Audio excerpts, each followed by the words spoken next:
just go and see the world and just show them what it really means to live like golden. Yeah, we're golden, baby girl, we're golden.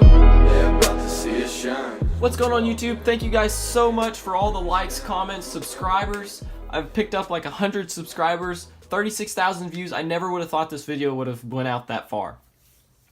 Second thing, I really want to apologize. It took me so long to get this video out. I know it took forever, like almost 3 months, which is totally unacceptable. But I'm a full-time student and I work quite a bit, and I wanted to be able to shoot the gun enough to be able to be sure and diagnose the problem before I made the video. With all that being said, I asked you guys in the last video to tell me what you thought the problem was. So here's a few of the comments that we had. Number 1, 32 likes, Gen 3 Master Race. Well, Denny, way to go, man. I just got to give it to you. Perfect comment. Like my Gen 3 never had an issue. The overwhelming thing that I saw in the video, in the comments here, was it was the guide rod. It wasn't the guide rod. I'll just nix that right there. The other thing I saw was safety plunger quite a bit. I actually thought it was the safety plunger. This is why. It happened with 2 different ammos. It happened with the Agula 124 grain full metal jackets I was using as practice ammo. It also happened with Hornady Critical Duty. If you don't know what happened, please reference the first video. Also saw extractor a few times, but let's get down to what it actually was. So if you remember in the first video, I could only rack the gun back about this far, and that's all it would allow me to do with a live round in the chamber. Well, we can see that that's no longer the case. So what is going on differently? Well, I've changed my carry ammo since then. I've gone from the Hornady Critical Duty to the Federal HSTs. I've also gone to the Spear Gold Dots, the gold dot being on the left, the HST on the right. Interesting note, I think Gold Dot just picked up a DHS contract for several million rounds, so kudos to them.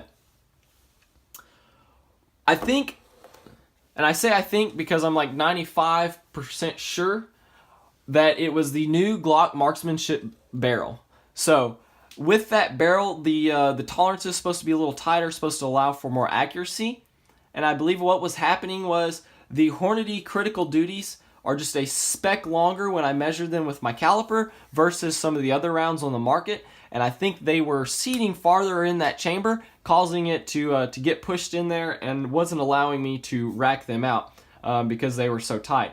Now, I could have put my gun in a vise, put the slide in a vise and really hit on it.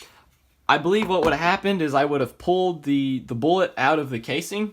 But I didn't do that because I don't have a vise here at college with me. What I ended up doing was just simply going out to the range, pulling the trigger. I'll show you that video here. So I was thinking it was not this stuff, right? Because this dude was having issues with other ammo.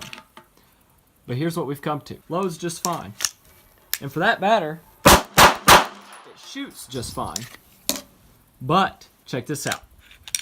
That one ejected just fine. That one's locking up. Now, this one, I barely got out. If you saw that hesitation. Pull the magazine out. It's locking up too. If you noticed in that video, there were several other of those rounds that were catching and doing the same thing.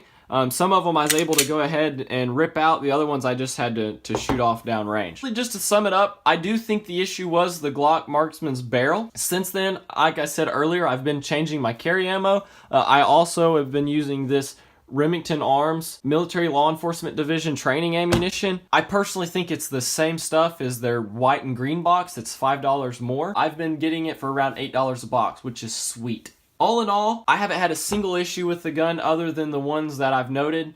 No failure to feeds, no failure to extracts, nothing. And actually, when I was shooting the gun, I wasn't having any issues. The only issue I was having when I was trying to just rack it myself to unseat that live round. Thank you guys so much for all the likes, comments, and subscribes that I've got in the past 3 months. I know it took me forever to get this video out, and I apologize for that dearly. But once again, thank you so much for all the comments and all the subscribers, and I hope you guys have a wonderful day and a Merry Christmas.